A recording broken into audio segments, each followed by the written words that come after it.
Good morning students. I hope you all are fine and you are doing your studies very well. So today I am going to start a new topic of the chapter 6, that is DNA replication. कौन सा topic start करेंगे बेटा हम? DNA replication. Replication क्या होता है, क्या procedure है, कौन से एंजाइम्स इन्वॉल्व हैं, we will discuss in this video. Today बेटा DNA replication को स्टार्ट करने से पहले हम एक और चीज की बात करते हैं, that is central dogma. What is central dogma? Central dogma क्या है कि भाई डीएनए से हमारा जेनेटिक मटेरियल क्या है? डीएनए. डीएनए से क्या बनेगा आपका? डीएनए से क्या बनता है? आरएनए. और आरएनए से क्या बनता है? प्रोटीन. आरएनए से किसकी फॉर्मेशन होती है? प्रोटीन की. इट मींस डीएनए के पास जो इंफॉर्मेशन है उसके कॉरस्पॉन्डेंस में क्या बनता है? आरएनए. इस प्रोसेस को क्या बोलते हैं हम? ट्रांसक्रिप्शन.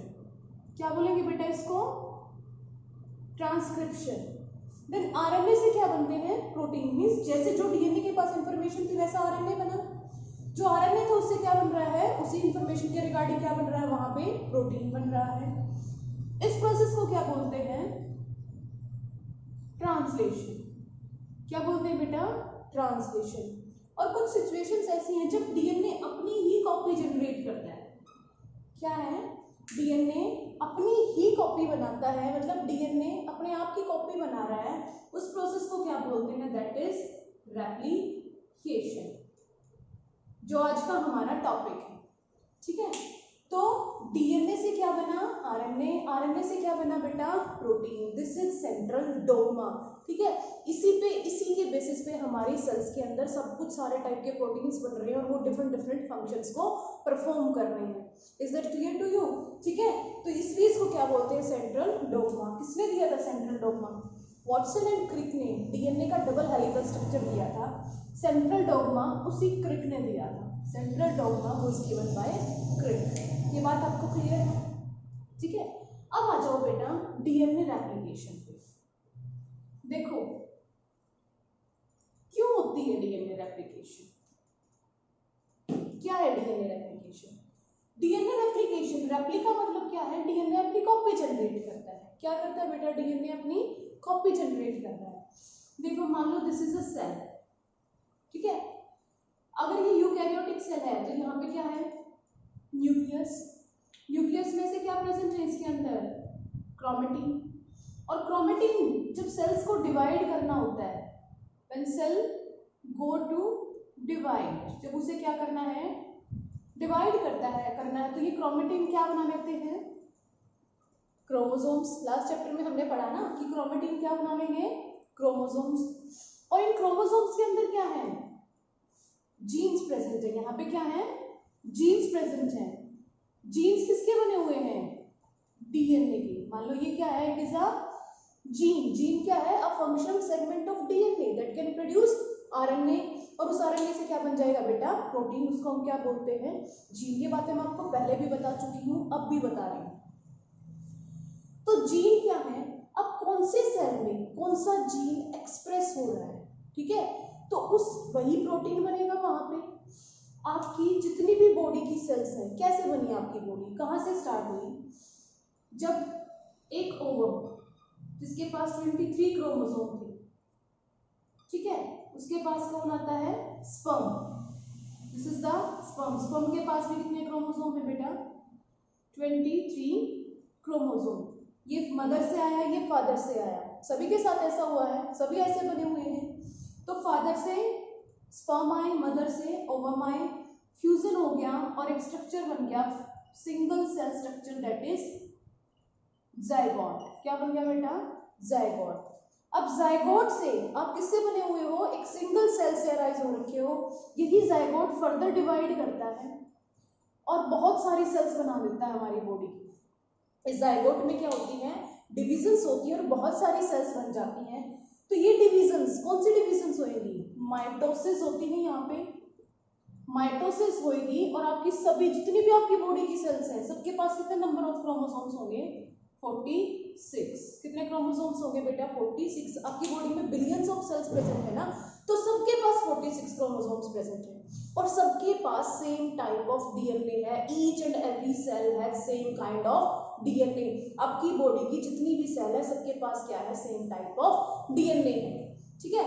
सबके पास क्या है, एक जैसा डीएनए है। अब एक जैसा डीएनए है तो सभी एक जैसे फंक्शंस क्यों नहीं कर पा रही है सेल्स, क्यों नहीं कर पाती बेटा, क्योंकि डीएनए तो हर एक सेल में एक जैसा है, लेकिन उस डीएनए में से कोई जीन, मतलब डीएनए क्या है, डीएनए से ही हमारे जीन्स मिल रहे हैं, तो कुछ जीन्स क्या है, कुछ सेल्स में एक्टिव है, दूसरे जीन दूसरी सेल्स में एक्टिव है। अगर मैं आपको एग्जांपल दूं, ठीक है, किसकी बात करूं मैं, कि भाई आपकी पेनक्रियास की सेल्स, पेनक्रियास एक ग्लैंड है, ठीक है, पेनक्रियास की सेल्स है, मान लो यहाँ पे क्या है, कुछ जीन प्रेजेंट है, मान लो क्रोमोसोम है, तो इसके क्रोमोसोम के ये वाला जीन क्या है बेटा, एक्टिव है, और ये क्या बना रहा है, इट विल फॉर्म इंसुलिन। ये क्या बनाएगा बेटा, इंसुलिन बनाएगा, ठीक है। अगर मैं कहीं वही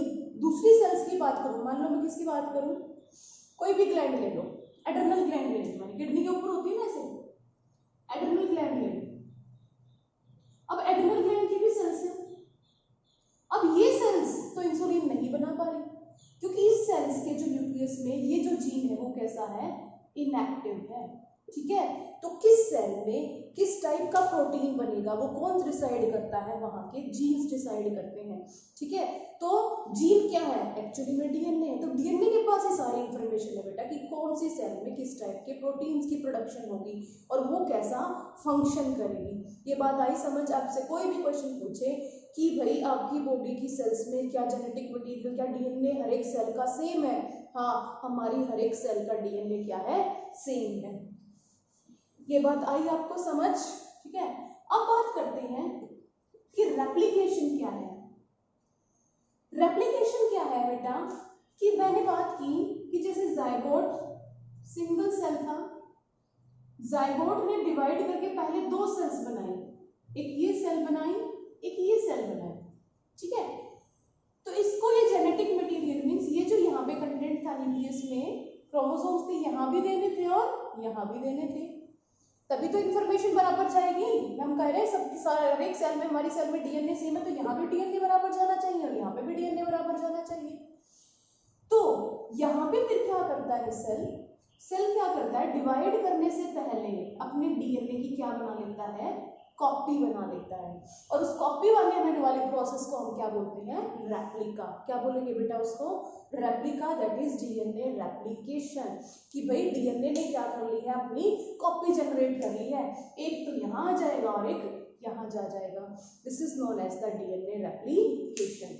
अब डीएनए रेप्लिकेशन प्रोकैरियोट्स में और यूकैरियोट्स में नियर बाय सेम जो प्रोसेस है, डीएनए रेप्लिकेशन की जो प्रोसेस है बेटा, इन प्रोकैरियोट एंड यूकैरियोट, वो जनरली क्या है, सेम ही होती है, ठीक है।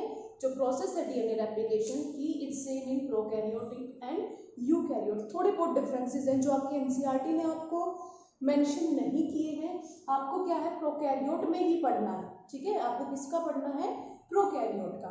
तो अगर प्रोकैरियोट की मैं बात करूं, मान लो this is a bacterial cell, इनके पास क्या होता है, they have a single chromosome, one chromosome, इनके पास क्या होगा, एक ही क्रोमोसोम होता है, ठीक है। अगर मैं यूकैरियोट सेल की बात करूं तो हमारे, अगर मैं ह्यूमन बींग्स की ही एक सेल की बात करूं तो हमारे पास कितने क्रोमोसोम हैं, 23 क्रोमोसोम्स हैं। क्या है हमारे पास, 23 क्रोमोसोम्स हैं, सॉरी 23 पेयर ऑफ क्रोमोसोम्स, और यहाँ पे क्या है, सिंगल एक क्रोमोसोम है।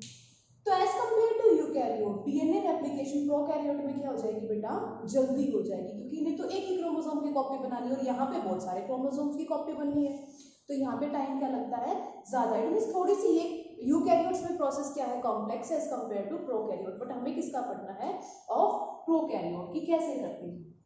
आई बात समझ। तो क्या होगा बेटा, अब हमें पता है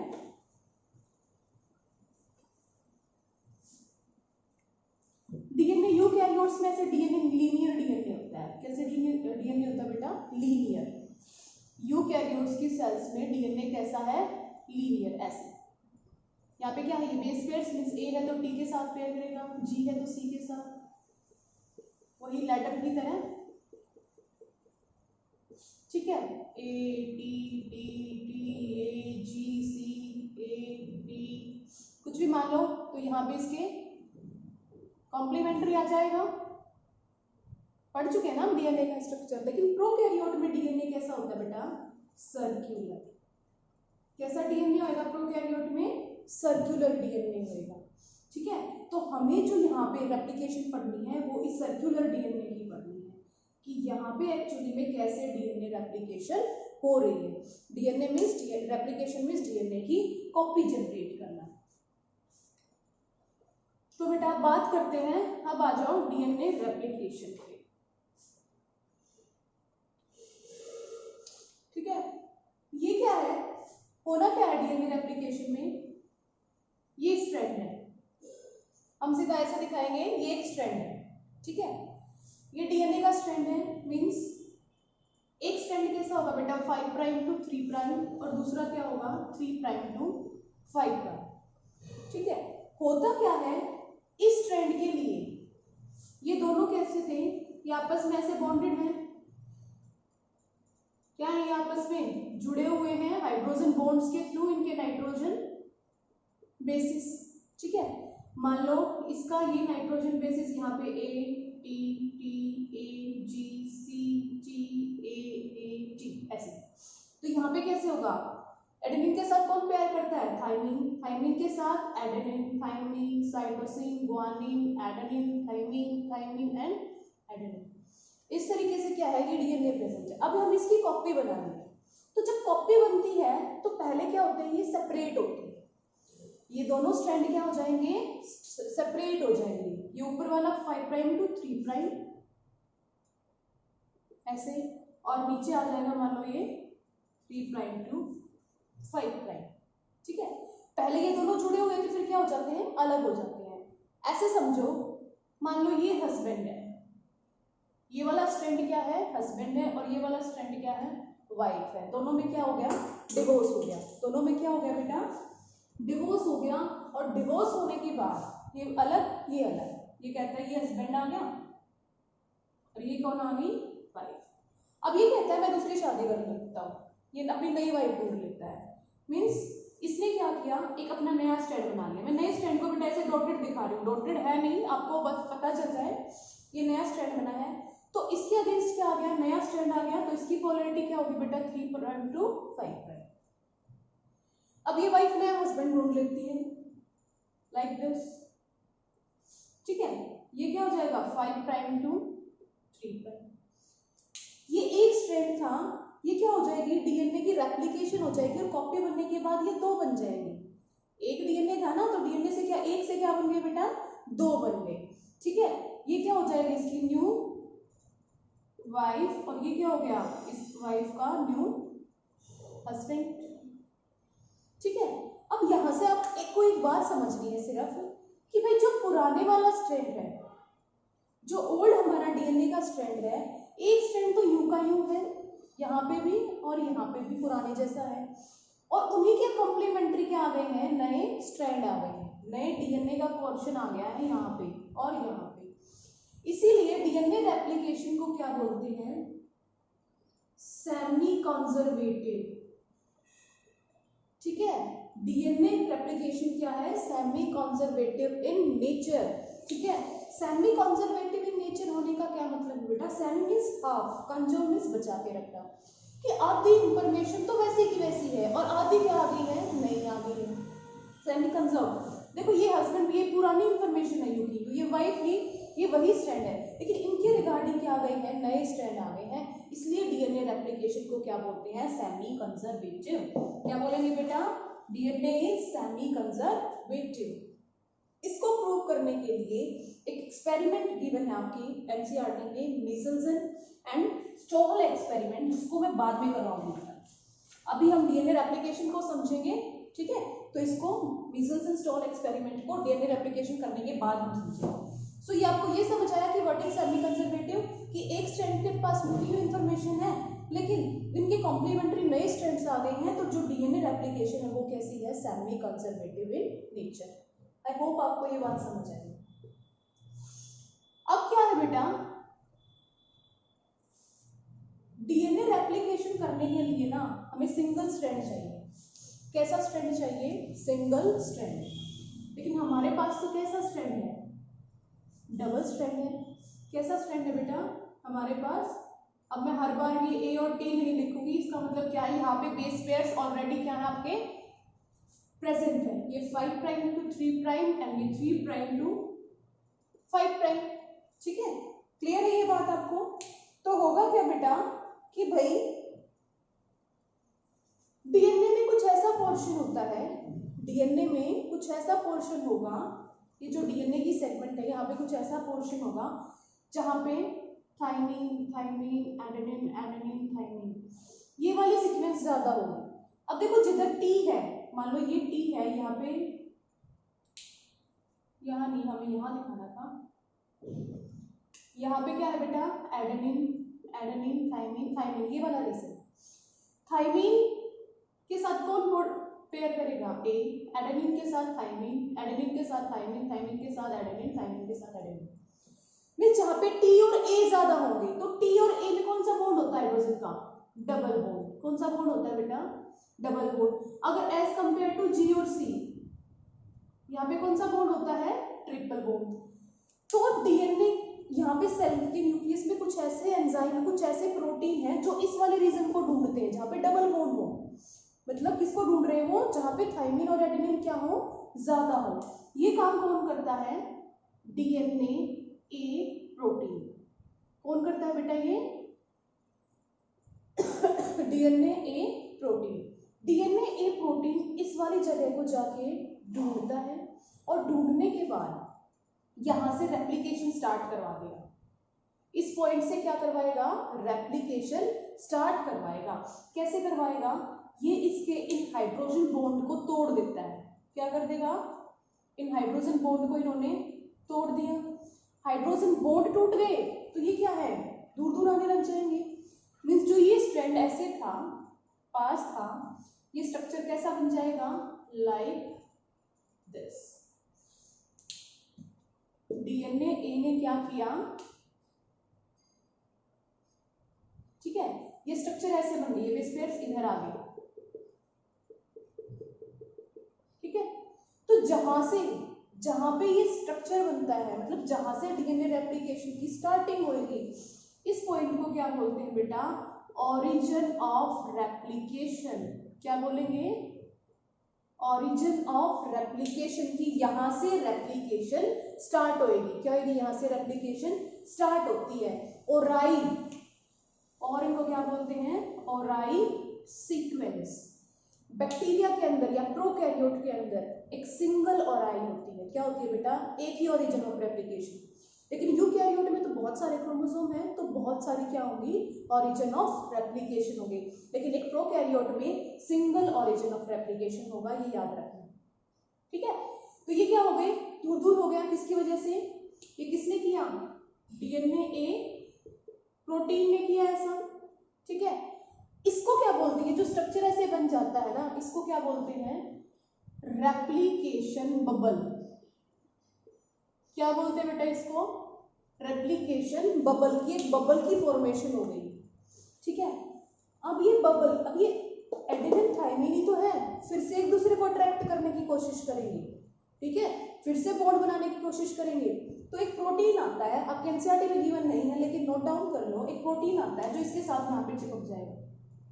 मान लो ये प्रोटीन आए और इधर चिपक गए। ये प्रोटीन का काम क्या कि भाई हम दोबारा से ना इनके बॉन्ड नहीं बनने देंगे। इन प्रोटीन्स को क्या बोलते हैं, SSB, single strand binding proteins. क्या बोलते हैं बेटा इनको, सिंगल स्ट्रैंड बाइंडिंग प्रोटीन। ये आके बाइंड अप हो गए। ठीक है, ये आके बाइंड अप हो गए, तो अब ये स्ट्रैंड फिर से अटैच नहीं हो पाएंगे, फिर से डबल बॉन्ड नहीं बन पाएगा। देन अब इसको आपकी एनसीईआरटी में इस रेप्लिकेशन बबल को ऐसे कट करके दिखाया है, दिस। अगर आप इसको कट कर दोगे तो ये पोर्शन कुछ आपको ऐसा दिखाई देगा, लाइक दिस, ठीक है। इसको क्या बोलते हैं बेटा, ये जो स्ट्रक्चर बन गया ऐसे, दिस इज रेप्लिकेशन फोक। इसको क्या बोलेंगे, रेप्लिकेशन फोक। अब यहाँ पे इस स्ट्रैंड पे और स्ट्रैंड पे क्या होनी है, डीएनए की रेप्लिकेशन। को क्या होनी है बेटा, डीएनए की रेप्लिकेशन। आप लोगों ने क्या सीखा, डीएनए रेप्लिकेशन, प्रोकैरियोट की बात कर रहे हैं। प्रोकैरियोट में एक सिंगल क्रोमोसोम प्रेजेंट होगा, उस सिंगल क्रोमोसोम सर्कुलर फॉर्म में होगा, वहां पे सेल के न्यूक्लियस के अंदर एक प्रोटीन प्रेजेंट है, डीएनए ए प्रोटीन, वो रिकॉग्नाइज करता है ऑरिजिन ऑफ रेप्लिकेशन को। वो ऐसी सीक्वेंस को ढूंढता है कि जहाँ पे ज्यादा एडेनिन और थाइमिन हो और उनको अलग कर देता है। अलग करने के बाद एक बबल की फॉर्मेशन हो जाती है, उसको क्या बोलते हैं, रेप्लिकेशन बबल। अगर उस रेप्लिकेशन बबल को मैं ब्रेक कर दूं ऐसे बीच से, अगर मैं ऐसे देखूं तो वो क्या बन जाता है, रेप्लिकेशन फोक। इस रेप्लिकेशन फोक को ये 5 प्राइम टू 3 प्राइम है और ये 3 प्राइम टू 5 प्राइम है, इसकी पोलैरिटी, ठीक है। So this is replication fork. अब यहाँ पे क्या होनी है, डीएनए की रेप्लिकेशन होनी है, ठीक है। अब डीएनए की रेप्लिकेशन मींस डीएनए की कॉपी बनाना। कॉपी बनाने के लिए भी एंजाइम चाहिए। क्या चाहिए, डीएनए की कॉपी बनाने के लिए एंजाइम चाहिए। कौन सा एंजाइम चाहिए हमें, डीएनए पॉलीमरेज। क्या करना है, इसको डीएनए का पॉलीमर बनाना है, इसलिए इसका नाम क्या है बेटा, DNA polymerase. DNA polymerase information कहां से लेगा, डीएनए से ही लेगा। किससे लेगा, डीएनए से, इसलिए इसको क्या बोलते हैं, डीएनए डिपेंडेंट। क्या बोलेंगे बेटा इसको, डीएनए डिपेंडेंट डीएनए पॉलीमरेज। की ऐसा पॉलीमरेज जो डीएनए के वाले स्ट्रैंड को यूज करेगा, उसकी इंफॉर्मेशन को यूज करेगा और डीएनए के क्या बना देगा, पॉलीमर। अब ये डीएनए पॉलीमरेज के बड़ा नखरेबाज, इसके बहुत ज्यादा नखरे। क्यों नखरे हैं, हम किसी चीज के नखरे कब उठाते हैं, जब उसकी एफिशिएंसी ज्यादा हो, कुछ काम ज्यादा करता हो तो हम उसके नखरे भी सुनते हैं। तो ये डीएनए पॉलीमरेज भी बहुत ज्यादा एफिशिएंट एंजाइम है, मोर एफिशिएंट, बहुत ज्यादा एफिशिएंट। कैसे एफिशिएंट, एक तो इसकी स्पीड, इसकी पॉलीमराइजेशन की क्या है बेटा, बहुत ज्यादा स्पीड है। मैं डीएनए पॉलीमरेज के फीचर्स बता देती हूँ, बाकी नेक्स्ट क्लास में करेंगे, ठीक है। डीएनए पॉलीमरेज क्या करता है, अगर आपके ई कोलाई का एग्जांपल लिया जाए ना, ई कोलाई के पास कितने बेस पेयर्स हैं, 4.6 इंटू 10⁻⁶ बेस पेयर्स एक क्रोमोसोम, और इसकी कॉपी ये बना देता है 38 मिनट्स में। कितनी मिनट्स में बना देगा, 38 मिनट्स में इसने कॉपी बना दी। इट मींस इसने क्या किया, इसने 2000 बेस पेयर ऐड किए पर सेकेंड। देखो कितनी स्पीड है पॉलीमराइजेशन की, 1 सेकेंड के अंदर 2000 बेस पेयर्स को ऐड कर दिया इसने, मतलब 2000 न्यूक्लियोटाइड्स ऐड कर दिए इसने। तो देखो इसकी स्पीड क्या है डीएनए पॉलीमरेज की, ठीक है बेटा। डीएनए पॉलीमरेज के भी टाइप होते हैं और ये डीएनए पॉलीमरेज 3 है। कौन सा है ये, 3 है। आगे आपको और क्लियर होती चली जाएंगी। तो एक तो इस क्या है, इसकी एफिशिएंसी बहुत ज्यादा है। दूसरा ये क्या करता है बेटा, ये नोट डाउन कर लेना एक बार इसके पॉइंट्स को, मैं इसको इरेज कर, ये हमेशा डीएनए के स्ट्रैंड को, it reads DNA template strand in 3 prime to 5 prime direction. ये क्या करेगा, हमेशा टेम्पलेट स्ट्रैंड को, डीएनए को 3 प्राइम टू 5 प्राइम डायरेक्शन में पढ़ेगा। इसका मतलब क्या है, टेम्पलेट स्ट्रैंड क्या है, यहाँ पे जहां पे डीएनए अब नया बनना है, तो इस इंफॉर्मेशन का यूज कर रहे हैं ना हम, इस स्ट्रैंड की इंफॉर्मेशन का, इनको क्या बोलेंगे, टेम्पलेट स्ट्रैंड। ये पुराने वाले, जो पुराने वाले हस्बैंड वाइफ थे वो कौन है, टेम्पलेट स्ट्रैंड है। तो डीएनए पॉलीमरेज की क्या खासियत है कि वो इस स्ट्रैंड को बेटा किस डायरेक्शन में पढ़ सकता है, सिर्फ 3 प्राइम टू 5 प्राइम, ठीक है। मेरा ये स्ट्रैंड कैसा, 5 प्राइम टू 3 प्राइम, तो इसको कैसे पढ़ेगा, 3 प्राइम टू 5 प्राइम, मतलब ये यहां से अपना काम करना स्टार्ट करेगा। नंबर 1 ठीक है। दूसरा, इसके पीछे ना एक आंख लगी हुई है, मीन्स इसने बेस पेयर ऐड कर दिए, बाई चांस कुछ गलत बेस पेयर ऐड हो गया, मीन्स थाइमिन के साथ होना तो एडेनिन चाहिए था, मान लो ग्वानिन आ गया, तो इसके पीछे वाली आंख इसको सावधान कर देती है, ठीक है। और ये फिर पीछे जाता है, उस गलत बेस पेयर को हटाता है और उसकी जगह ठीक लगा देता है। तो ये प्रूफ रीडिंग भी कर रहा है। क्या कर रहा है बेटा? ये प्रूफ रीडिंग भी करता है। प्रूफ रीडिंग कैसे करता है ये? 5 prime to 3 prime, 5 prime to 3 prime, मतलब मान लो इसने ये डीएनए बना दिया, अब ये कैसे बना? कैसे बना ये 5 टू 3 था, तो ये कैसे आएगा? ये इधर आएगा 5 प्राइम टू 3 प्राइम। तो ये इसको ऐसे पढ़ना स्टार्ट करेगा, इधर से पढ़ता हुआ जाएगा और देखेगा कुछ गलत base pair, sorry 3 prime to 5 prime ही है बेटा। प्रूफ रीडिंग कैसे करता है ये? 3 प्राइम टू 5 प्राइम, मतलब इसने ऐसे ये बना दिया, बनाने के बाद जाके पीछे चेक करता है कुछ गलत तो नहीं ऐड कर दिया मैंने। तो इसकी proof reading exonuclease activity, exonuclease का काम होता है डीएनए को कट करना, तो ये डीएनए को कट करके नया ठीक करके लगाता है, तो इसकी एक्सोन्यूक्लियस एक्टिविटी कौन सी कितनी होती है? 5 प्राइम टू 3 प्राइम। और थर्ड मोस्ट इंपोर्टेंट थिंग, इसकी पॉलीमराइजिंग एक्टिविटी, ये डीएनए की पॉलीमराइजेशन कौन सी डायरेक्शन में करवाएगा? 5 प्राइम टू 3 प्राइम। कैसे बनाएगा? हमेशा इस डायरेक्शन में, 5 टू 3 बनाएगा, तो स्ट्रैंड कौन सा यूज कर रहा है? 3 टू 5। याद रखना है, ये बिल्कुल टेम्पलेट स्ट्रैंड यूज करेगा 3 प्राइम टू 5 प्राइम। नया कौन सा बनाएगा? कौन सी डायरेक्शन में बनाएगा बेटा? 5 प्राइम टू 3 प्राइम, ठीक है। और प्रूफ रीडिंग किस में करेगा? 5 प्राइम टू 3 प्राइम में, ठीक है। आई होप आपको ये चीज समझ आई होगी। एक्सोन्यूक्लियस एक्टिविटी फिर से गलत गड़बड़ हो जाती है बेटा, ये जाएगा ये इधर से इधर, 3 प्राइम टू 5 प्राइम। आज की वीडियो में इतना ही, कल हम इस टॉपिक को कंप्लीट करते हैं, डीएनए रेप्लिकेशन को। अगर आपको वीडियो अच्छी लगे then you can like it, share it and subscribe my channel. अगर आपने नहीं किया है तो thank you, have a nice day.